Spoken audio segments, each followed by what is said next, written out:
नमस्कार, बहुत बहुत स्वागत है आपका जी बिजनेस की इस बेहद खास पेशकश जीएसटी एट 5 कितना गुड कितना सिंपल। इस खास पेशकश में जीएसटी के 5 साल पूरे होने पर हम अलग अलग पहलुओं पर बात कर रहे हैं और आज हम बात करेंगे एमएसएमई और ट्रांसपोर्ट सेक्टर की। मैं हूं आपके साथ प्रशांत पांडे। छोटे और माइक्रो इंडस्ट्री को जीएसटी से सबसे ज्यादा दिक्कतें हुई हैं। आज भी अगर हम बात करें इस सेक्टर की तो जीएसटी से ये जूझ रहे हैं। ट्रांसपोर्ट सेक्टर भी ई वे बिल की दिक्कतों से परेशान है। इन दोनों सेक्टर्स की दिक्कतें कितनी दूर हुई हैं और ये जीएसटी में ऐसा क्या सुधार चाहते हैं जिससे उनके लिए सही मायने में ये ईज ऑफ डूइंग बिजनेस का सबसे बड़ा जरिया बन पाए, इस पर आज हमें खास शो में चर्चा करेंगे। जी हाँ, ये खास चर्चा और इस चर्चा में हमारे साथ बेहद खास मेहमान इस वक्त जुड़ रहे हैं। आपको बता दें, इस चर्चा में हमारे साथ जुड़ रहे हैं all India transport welfare association के को चेयरमैन महेंद्र आर्या साहब, इसके साथ ही एसएमई चैम्बर ऑफ इंडिया के प्रेसिडेंट चंद्रकांत सालुंखे साहब। आप दोनों का बहुत बहुत स्वागत। इसके साथ ही हमारे साथ जुड़ रहे हैं ट्रांजैक्शन स्क्वायर के फाउंडर और केपीएमजी इंडिया के x tax head Girish Vanwari साहब। गिरीश जी, आपका भी बहुत बहुत वेलकम इस खास चर्चा में। सबसे पहले चंद्रकांत जी, मैं आपके पास आना चाहूंगा। एसएमई के लिए दोहरी मार, डीमोनेटाइजेशन के ठीक बाद जीएसटी जब आई तो ऐसा लगा मानो कमर टूट गया। बहुत से लोग धंधे से बाहर भी हो गए। जरा बताएं कि क्या इन 5 सालों में अब स्थितियां बेहतर हुई हैं या चुनौतियां बनी हुई हैं?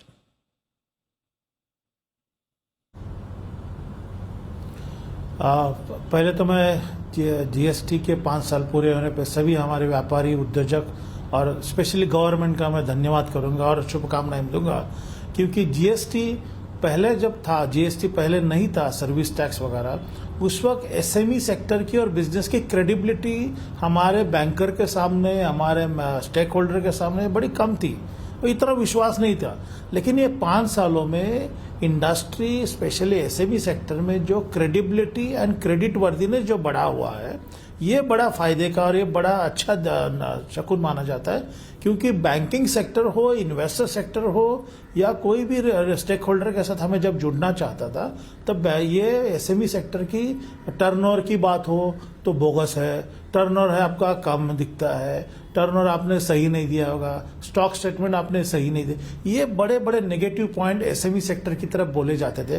बट अब ऐसा हुआ है कि हम जीएसटी भरते हैं, जीएसटी पे करते हैं, जीएसटी के माध्यम से बैंकिंग सेक्टर को और हमारे स्टेक होल्डर्स को उसका बड़ा फायदा हुआ।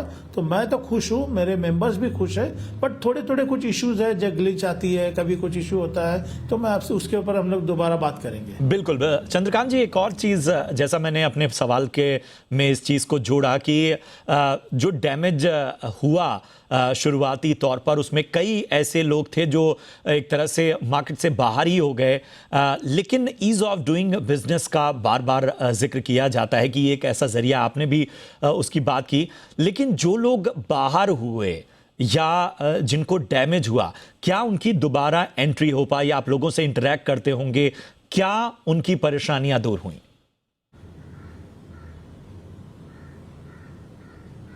देखिए, पहले जो बिजनेस था वो थोड़ा अलग था। अब क्या हुआ है, जीएसटी आने से सभी बिल आपके ऑनलाइन है। कोई भी आपके बारे में, आपके कंपनी के बारे में या कोई भी स्टेक होल्डर हो, उसे सब कुछ पब्लिक डोमेन में देखा जा सकता है। और जो इस जीएसटी आने के जिन पे कुछ ऐसी प्रहार हुआ जिससे कंपनी बंद हो गई है, जिनके ये डुप्लीकेट काम करने का धंधा बंद हो गया, ये सब बाहर निकल गए, मतलब कचरा निकल गया। अब क्या हुआ है कि अभी मार्केट में जो जेन्युइन बिजनेस करता है, जो जीएसटी भरता है, जो जीएसटी क्लेम करता है, उसका फायदा लेता है, वो बिजनेस बड़ा अच्छी तरह सर्वाइव हो रहा है। और मुझे लगता है कि थोड़ा टैक्सेशन में या सिस्टम में बड़ी ट्रांसपेरेंसी आई है, लेकिन इसको और भी बढ़ना चाहिए। कॉन्फिडेंस क्रिएट होना चाहिए, लोगों में एक अच्छा एनकरेजमेंट होनी चाहिए कि जीएसटी आज 7.5 करोड़ एमएसएमईज इंडिया में है, आज 4.5 करोड़ के आसपास सेल्फ एम्प्लॉयड है। अभी भी हमारे बहुत सारे एसएमईज टैक्स के दायरे में नहीं आए हैं। टैक्स पे करते हैं, अच्छा है, देश की अच्छी उन्नति के लिए अच्छा होगा, लेकिन इसके लिए थोड़ा गवर्नमेंट भी आगे आना चाहिए, जैसे कि थोड़े टैक्सेस में राहत देनी चाहिए और कुछ जो टर्नओवर का हिसाब होता है वो थोड़ा बढ़ाना चाहिए।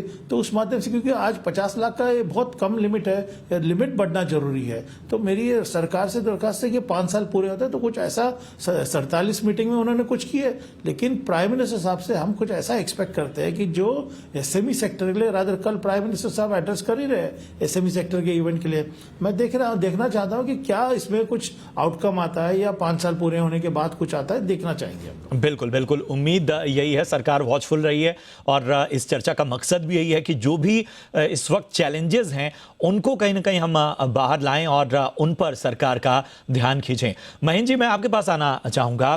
ट्रांसपोर्टर्स के हक की अगर हम बात करें तो ई वे बिल, ये जो इशू है उससे ट्रांसपोर्टर्स खासे परेशान हैं, अभी भी परेशान होते ही रहते हैं। कई बार बिल मैच नहीं करता, गाड़ी रोक ली जाती है। ये दिक्कतें क्या दूर हुई हैं या अभी भी बरकरार है? देखिए, दिक्कतें बिल्कुल बरकरार हैं, क्योंकि कोई भी उसके अंदर सुधार करने का प्रयास हुआ ही नहीं है। अब अगर मैं ट्रांसपोर्टर्स की बात करूं तो हम वो लोग हैं जिनका जीएसटी से डायरेक्टली कुछ लेना देना नहीं है, क्योंकि हम एग्जेम्प्टेड है रजिस्ट्रेशन से, हमारे ट्रक्स भी एग्जेम्प्टेड है और हमारे कस्टमर को आरसीएम में 5% उनको आईटीसी उनको टैक्स भरना होता है, हमें कोई आईटीसी भी नहीं मिलती। और तो ऐसी अवस्था में हमारे लिए मिनिमम इन्वॉल्वमेंट होना चाहिए था जीएसटी का।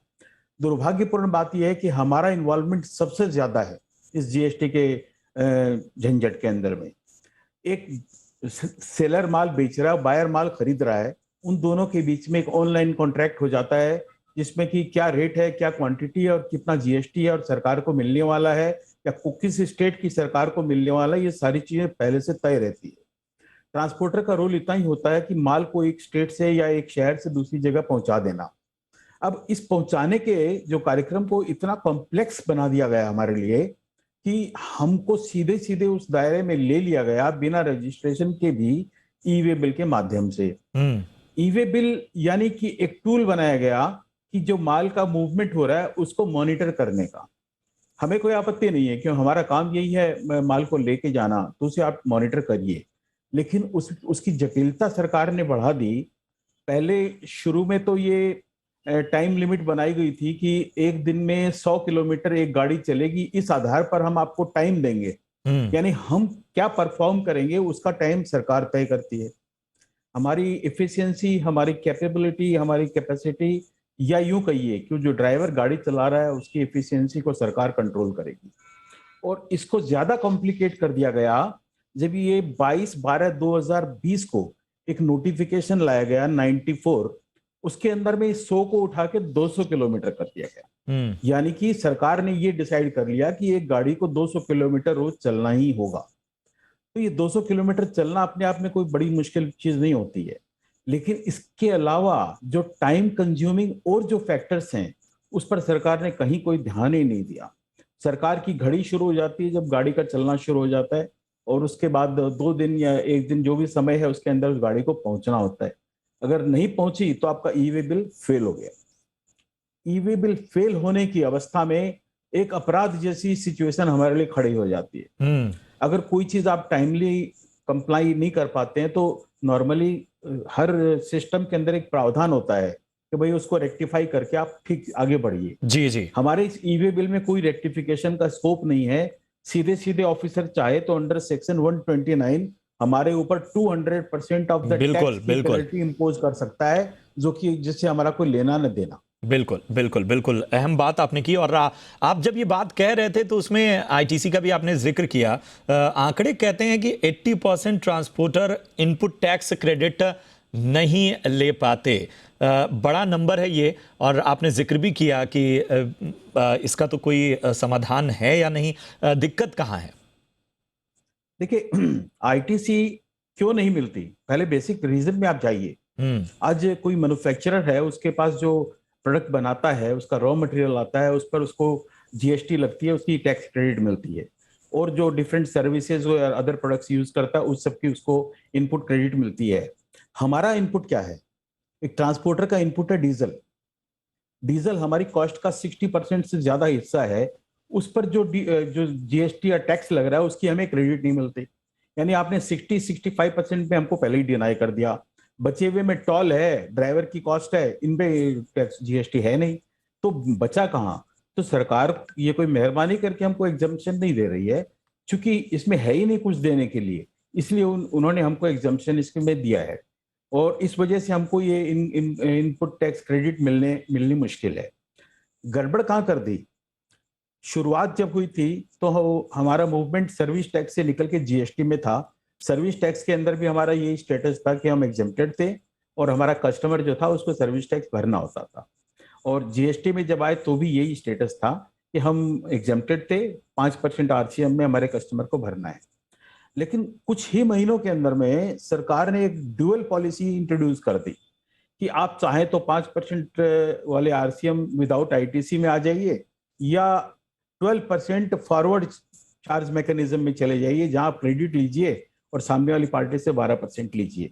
तो ये जो दो डबल चक्कर चला दिया, इससे इन्होंने बिजनेस का लेवल प्लेइंग फील्ड खत्म कर दिया। जो विदाउट आईटीसी और विथ आईटीसी है उनके अंदर एक डिफरेंस क्रिएट हो गया, जिससे हमारे बिजनेस का जो एक इक्विलिब्रियम मार्केट का होता है उसे पूरी तरह से खराब कर दिया गया और इसका लाभ किसी ट्रांसपोर्टर को नहीं मिला, क्योंकि कस्टमर को पास ऑन करना होता है जो बेनिफिट आप लेते हो, लेकिन मार्केट का जो लेवल था वो हमारा सारा गड़बड़ हो गया।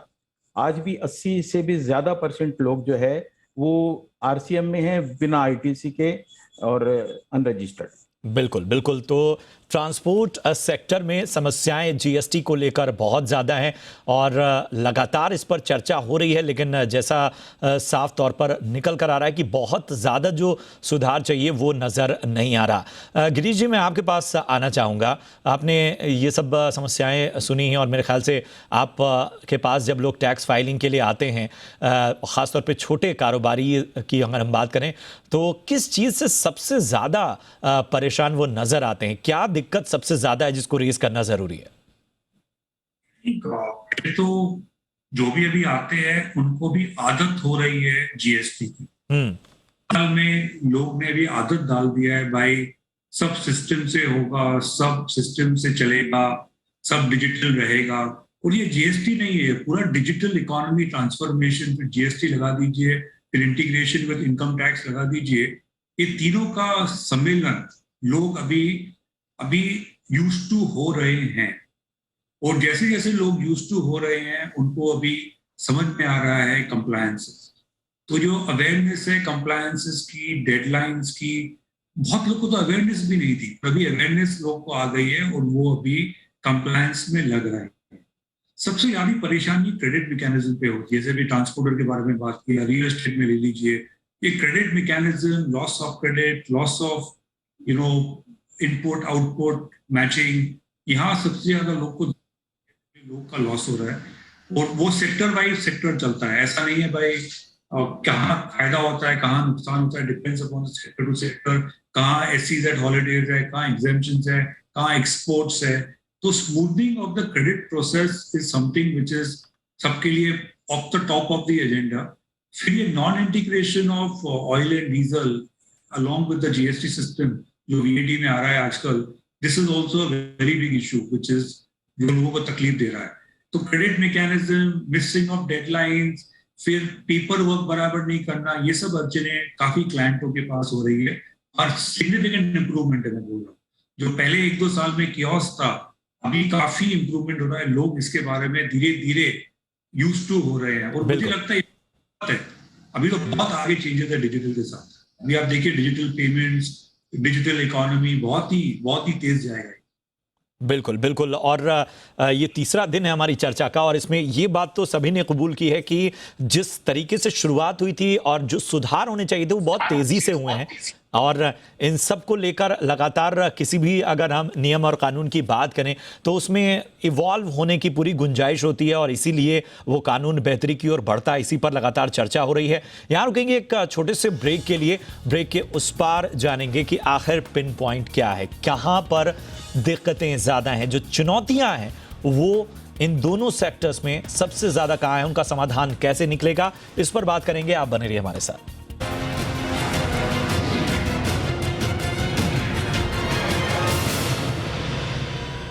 स्वागत है आपका ब्रेक के बाद। आप देख रहे हैं जीएसटी एट 5 कितना गुड कितना सिंपल, जी बिजनेस की खास सीरीज। और चलिए बढ़ते हैं आगे अपने मेहमानों के पास। और जैसा हमने ब्रेक से पहले बात की, चंद्रकांत जी मैं आपके पास आना चाहूँगा।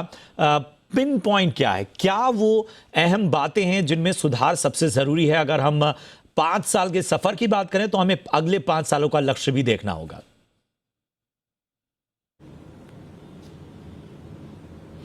देखिए, मैंने दूसरे साल से मैंने एक मांग की थी फाइनेंस मिनिस्टर साहब से, मैडम से, कि आप हमें एमएसएमई सेक्टर को जब एक दूसरे से बिजनेस करते हैं तो 5% का स्लैब रखा जाए। अगर एक एमएसएमई दूसरे एमएसएमई को सप्लाई करता है या परचेस करता है तो 5% का स्लैब, क्योंकि आज की डेट में प्रॉफिट अगर मार्जिन देखा जाए तो बहुत नॉमिनल मार्जिन हुआ है। और दूसरा, बहुत सारे एमएसएमईज आज की डेट में प्रोफेशनल सर्विसेज लेते नहीं है, लेते हैं तो बहुत कम में लेते हैं और उसमें कैश ट्रांजैक्शन बहुत होते हैं। बिकॉज 18% अगर उन्हें टैक्स भरना पड़ेगा, 50,000 25,000 का अगर लेते हैं तो वो लोग कैश में ट्रांजैक्शन। तो ये जो प्रोफेशनल टैक्स भी है, प्रोफेशनल सर्विसेज के लिए 5% का दायरा होना चाहिए।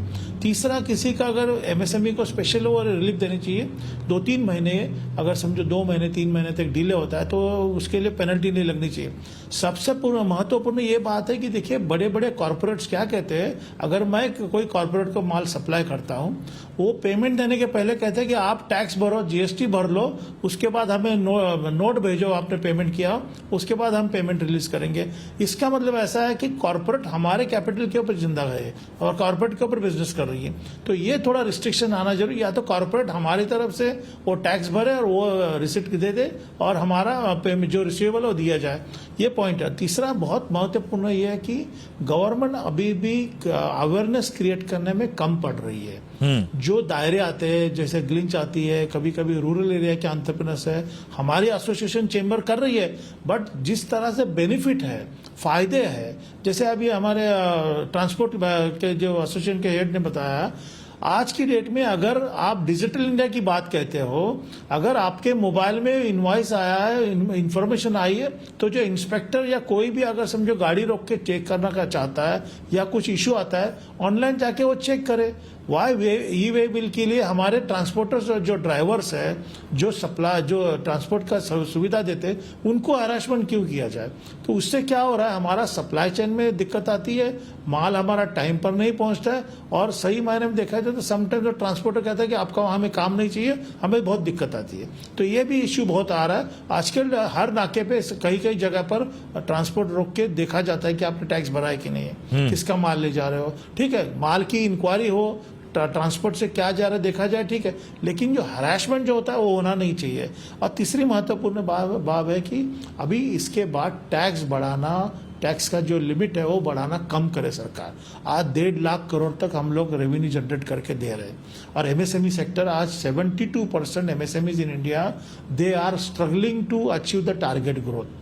आज एनपीए से कितने एमएसएमईज बाहर आने की कोशिश कर रहे हैं, कितने एमएसएमईज पेंडेमिक में बंद पड़े हैं। तो सरकार ने एक देखना चाहिए कि अगर हम लोग थोड़ा और भी रिलीफ देते तो आने वाले 5 सालों में अगर हमें जो $5 ट्रिलियन की इकोनॉमी अचीव करनी है तो एमएसएमई सेक्टर को बढ़ावा देना जरूरी है, उनको एम्पावर करना जरूरी है। हम प्राइम मिनिस्टर से दरखास्त करेंगे, आप कहते हो ना सबका साथ सबका विकास, तो आज के बाद आप ऐसा कीजिए, सबका साथ एमएसएमई का विकास, तो ही हमारा इंडिया ग्रोथ कर सकता है। अहम सुझाव और बहुत ही स्पेसिफिक होकर साफ तौर पर चंद्रकांत जी ने कहा इस पूरे मामले को। महीन जी, आपसे जब बात हो रही थी तो रजिस्ट्रेशन का पॉइंट छूट गया था। पहले एक रजिस्ट्रेशन पर पूरे देश में काम चलता था, अब हर राज्य में होता है। शिकायत है कि पेपर वर्क बढ़ गया है। ये दिक्कतें अभी भी बनी हुई हैं क्या? बिल्कुल बनी हुई सर। और ट्रांसपोर्ट का जो बिजनेस है उसका नेचर बड़ा विचित्र है। हम हर स्टेट में प्रेजेंट हैं, क्योंकि हमारा मूवमेंट होता है, हर जगह हमको ऑफिस रखनी होती है, गोडाउन्स रखनी पड़ती है, तो हर स्टेट में हमारी प्रेजेंस है। तो हम तो अलग अलग कंट्री में काम कर रहे हैं, हमारे लिए ऐसा हो जाता है। यानी उस स्टेट की पूरी कंप्लायंसेस एक ऑफिस को मैनेज करनी, दूसरे स्टेट की दूसरी ऑफिस को मैनेज करनी, एक तो ये बड़ा इशू है। और दूसरा, जो इंटर म्यूचुअल सर्विस एक्सचेंज होती है वो डिफाइंड ही नहीं है कि कैसे उसका हिसाब किताब रखा जाए। कौन सी सर्विस ऐसी है जो हेड ऑफिस के अकाउंट में है, कौन सी ब्रांच ऑफिस में है, क्या डिवीजन होगा, बहुत सारी चीजें ग्रे एरिया में चल रही हैं, इसके लिए बहुत परेशानियां हमको हैं। और एक्चुअली ये इन सब चीजों से ट्रांसपोर्ट को बाहर निकाल देना चाहिए था, अभी जो चंद्रकांत जी कह रहे थे, क्योंकि ट्रांसपोर्टर न माल खरीद रहा है ना बेच रहा है, तो उसका क्या लेना देना किसी भी टैक्स के साथ में। आपके पास में अगर यही देखना है कि ट्रांसपोर्टर कोई बदमाशी नहीं कर रहा है, चोरी नहीं कर रहा है, तो बहुत सारे साधन पैदा हो गए हैं। आज आपकी जितने पूरे देश में टोल नाकों का जाल बिछा हुआ है, जहां फास्ट टैग के माध्यम से आप गाड़ियों को ट्रैक कर रहे हो, कि फास्ट टैग का जो डेटा है वो हर गाड़ी की इंफॉर्मेशन गवर्नमेंट तक पहुंचाता है। आप उसे ट्रैक करिए ना, गाड़ी रूट पर जा रही है, समय से जा रही है, नहीं जा रही है, उसको रोक के पूछने का क्या आपका औचित्य है, और क्यों इसके लिए ई वे बिल की आपको जरूरत है। आपने ई इनवॉइसिंग इंट्रोड्यूस कर दिया, ई इनवॉइसिंग के बाद में तो कोई मतलब नहीं रह जाता इस ई वे बिल का कहीं भी। उसके अलावा जीपीएस वगैरह कंपलसरी गवर्नमेंट ने किए हैं, जो होते जा रहे हैं। यानी दुनिया भर के डिजिटल मेथड्स गवर्नमेंट के पास हैं to verify the movement of a truck. Why should they stop a truck in between? Paper work, जब हम डिजिटाइजेशन की बात कर रहे हैं और उसमें पेपर वर्क बढ़ जाए तो चुनौती बढ़ जाती है। गिरीश जी, ये समस्या बनी हुई है कि पेपर वर्क अभी भी बढ़ा हुआ है और कई जगह कॉम्प्लिकेशंस हैं, जरा इस पर रोशनी डालें। एक्चुअली मुझे नहीं लगता है पेपर वर्क बढ़ा हुआ है, मुझे लगता है डिजिटाइजेशन से पेपर वर्क अलाइन हो रहा है।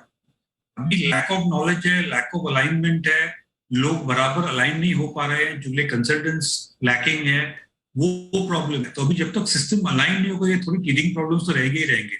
पर मैं आपको कह सकता हूँ, जो मैं क्लाइंट से इंटरेक्ट करता हूँ, जो अभी सब डिजिटाइज होने से पेपर वर्क एक्चुअली कम हो गया है। अभी आप जाएंगे पोर्टल में, जीएसटी पोर्टल या टैक्स पोर्टल में, आपको सब इंफॉर्मेशन फटाफट मिल जाती है, कहाँ कहाँ क्या हो रहा है फटाफट मिल जा रही है। पर वो जो रिकंस हो रहा है सिस्टम के थ्रू, ऑटोमेटिक डिमांड आ रही है, ऑटोमेटिक क्वेरीज आ रही है, उसमें तकलीफ है, वो टीडिंग प्रॉब्लम्स है। मुझे लगता है डायरेक्शनली वो ठीक हो जाएगा। तो जीएसटी सबली पेपर वर्क तो कम कर ही रहा है सब सेक्टर्स में। अभी हम क्रिटिकल रह सकते हैं, हर चीज में थोड़ा थोड़ा प्रॉब्लम्स तो रहेगी, बिल्कुल बड़ा चेंज है, उतना तो टाइम लगेगा होते होते, और देश भी बहुत बड़ा है, इंडस्ट्री भी बहुत है, पर डायरेक्शनली बहुत राइट जा रहा है। ठीक है गिरीश जी, एक आखिरी बात, क्या सबसे अहम सुधार है अगर देखा जाए जिसकी इस वक्त सबसे ज्यादा जरूरत है इस पूरे सिस्टम में? मुझे लगता है सबसे इंपॉर्टेंट चीज है ये पूरा सिस्टम इंटीग्रेट करना। जो भी जीएसटी में नहीं आते हैं, जो अलग से टैक्स है, उनको साथ में लेके आना, बहुत ये खुद ही सॉर्ट हो जाएंगे। बिल्कुल, बहुत बहुत शुक्रिया गिरीश जी। इसके साथ ही चंद्रकांत जी, शो में जुड़ने के लिए बहुत बहुत धन्यवाद। और जाहिर सी बात है महेंद्र जी, ट्रांसपोर्ट सेक्टर की जो दिक्कतें हैं वो आपने बहुत बेहतर तरीके से सामने रखी। उम्मीद हम यही कर रहे हैं, सरकार वॉचफुल सिचुएशन बनाए हुए है, और इस पूरी चर्चा का मकसद भी यही है कि जो भी चुनौतियां हैं, जो भी समस्याएं हैं, उन पर एक तवज्जो दी जाए, और जो कुछ अच्छा हुआ इन 5 सालों में उस पर भी बात की जाए। और यही वजह है कि हम कह रहे हैं कि कितना गुड, कितना सिंपल, कहाँ कॉम्प्लिकेशंस हैं, कहाँ बेहतरी हुई है, इन सब पर हम चर्चा कर रहे हैं। इस शो के बारे में आप अपनी राय दे सकते हैं #GST on Z पर। फिलहाल पूरी टीम को दीजिए इजाजत, नमस्कार।